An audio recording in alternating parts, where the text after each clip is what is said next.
What's up, everyone? This is Luna Hernandez with the Revcoms in LA, and I'm here with Sunsara Taylor. And we've been going out to the campus, UCLA, on a mission. One, to challenge students about actual revolution and to recruit and organize them into the revolution. And we put out this open letter, which people can read at revcom.us, that starts off with, look, we challenge you to dedicate this decisive year and your life to learning about, fighting for, and getting organized for revolution, the only way to wrench out an emancipatory future for humanity. Because the reality is the world is being radically changed, and what you do or fail to do can make all the difference.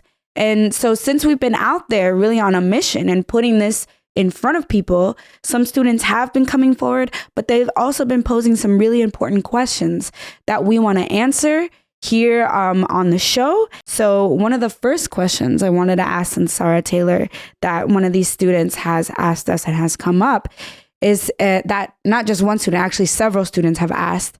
They mentioned, okay, since you guys have one leader and especially a leader that's an old white man, you know, that may be, they say that may be alienating to so many people since the cause is more important than any one person. So they suggest, okay, maybe BA would also agree that it would be helpful for him at this point to just step back. So I don't know what you think about that question. How would you answer that? And why is it so important to get into this? Yeah, well, I think the question is completely upside down. Bob Avakian is not alienating people from revolution to the degree that some people are rubbed the wrong way by Bob Avakian or by the way that we fiercely fight for Bob Avakian's leadership. It's because they are alienated from revolution already. They're not thinking about revolution in any kind of a real way. They're not thinking about what it would take to overthrow this system. They're not thinking about how it could actually be defeated. They're not thinking about what you'd put in its place, how you'd run a new government, a new economy, new education system, new healthcare, new relations to the people of the world. How would you transform and overcome all the centuries and millennia of oppressive ideas and relations among people and meet people's needs and do this as part of a worldwide process? If you are thinking about that, and those are just two of the questions involved in making revolution. If you're thinking about that and you encounter Bob Avakian's work and leadership, you say, holy shit, this guy has addressed these questions and so many more in ways that nobody else has. If we didn't have Bob Avakian, we wouldn't have a strategy for revolution.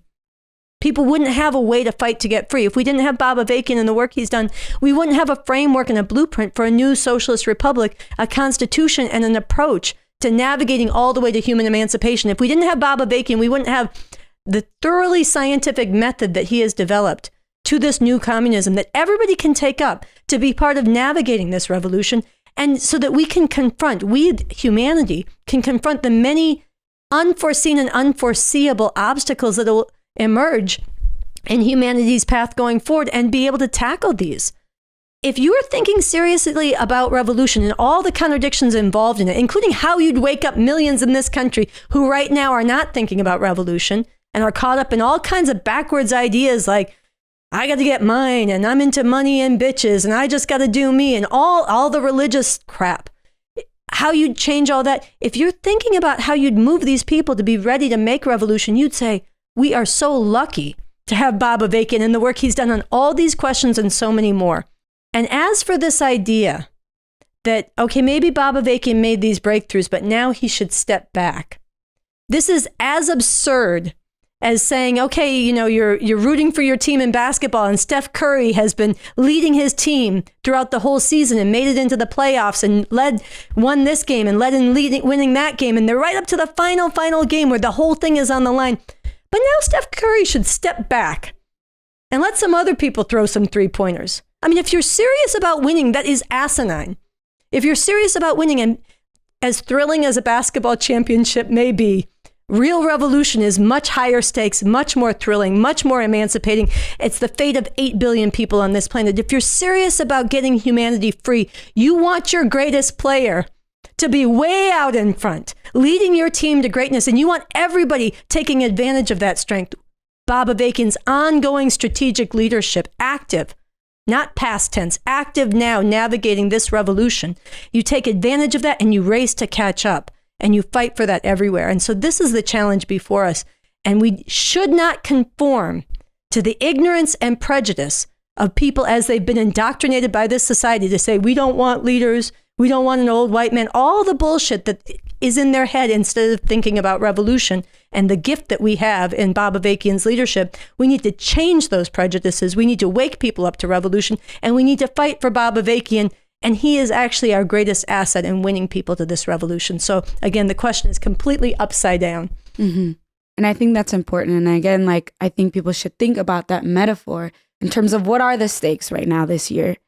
And what is, how is BA actually ahead of the game in terms of the breakthroughs he's actually made to make a real revolution? And that's what you want to ask to step back? No, like, I really think that's important for people to think about.